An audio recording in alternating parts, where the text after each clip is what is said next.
암은 질병의 진행 과정 중 마지막 단계로 인종과 나이에 상관없이 나타납니다. 모든 암의 특징은 정상세포들과 어울리지 못하는 세포들이 억제되지 않고 성장한다는 것입니다. 신체는 많은 다른 세포로 구성된 조직들로 이루어져 있습니다. 하지만 건강에 좋지 않은 생활 습관은 신체를 구성하는 정상세포를 암세포로 변이시킬 수 있습니다. 따라서 특정 암의 이름은 어떤 세포가 암이 되었는지에 따라 정해집니다. 뼈를 포함한 결합 조직에 암세포가 생기면 육종이라 하고, 몸의 내부와 외면을 연결하는 폐와 유방, 피부 같은 곳에 암세포가 생기면 상피성 암이라 하며, 조혈기관을 구성하는 세포에 암이 생기면 백혈병 또는 림프종이라 합니다. 암세포는 독성물질에 의해 비정상이 된 정상세포로 신체 조직과 소통이 단절된 세포라 할 수 있습니다. 한마디로 암세포는 독소에 의해 미치게 된 세포로, 일단 한 세포가 정상세포에서 암세포로 바뀌면 다음에 생기는 세포도 암세포가 됩니다.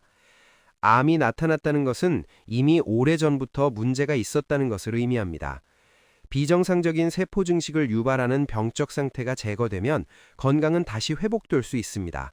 병적 상태가 돌이킬 수 없을 만큼 너무 심하게 진행된 것이 아니라면요.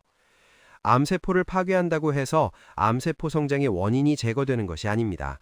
수술이나 엑스레이, 약물 등으로 암세포를 파괴하는 것은 근본적인 해결책이 아닙니다. 그 이유는 암세포가 성장하게 된 원인이 간과되었기 때문입니다. 흡연으로 한쪽 폐에 암이 생긴 경우에 폐를 제거한다 해도 수술 후 흡연을 계속한다면 건강을 다시 회복할 수 없습니다. 암 때문에 유방절제술을 받고도 식품 첨가물이 엄청나게 함유된 정크푸드를 계속 먹는다면 건강은 계속 악화될 것입니다. 암은 섭취한 독소와 함께 시작됩니다. 어린아이가 콜타르색소와 아질산염이 들어있는 핫도그를 먹게 되면 몸이 천천히 독소에 중독되는 첫 단계에 진입하게 됩니다. 만약 건강에 좋지 않은 이러한 식습관을 지속하면 나이가 들어 암에 걸릴 확률이 높아집니다. 건강은 자연스러운 것입니다. 하지만 병은 자연스러운 것이 아닙니다. 몸은 언제나 항상성을 유지하며 건강한 상태로 있기 위해 노력합니다. 따라서 병에 걸린다는 것은 몸의 균형을 유지하는 데 필요한 최적의 환경을 제공받지 못했고, 처리 용량을 초과한 독소가 몸에 쌓여 있다는 것을 의미합니다.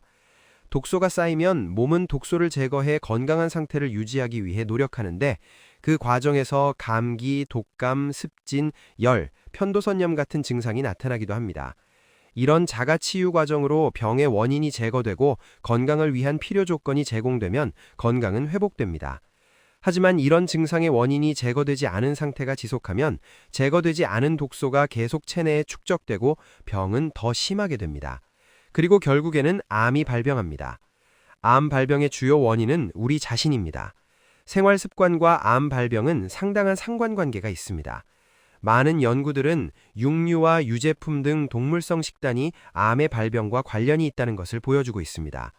습관에서 벗어나는 것은 쉽지 않습니다. 하지만 분명한 것은 잘못된 습관을 고친다면 암으로 인한 고통에서 벗어날 수 있다는 것입니다. 암은 우리의 잘못된 생활 습관, 특히 식습관의 결과로 나타나는 질병입니다. 하지만 중요한 것은 우리 몸은 놀라운 자가치유 능력을 가지고 있다는 것입니다.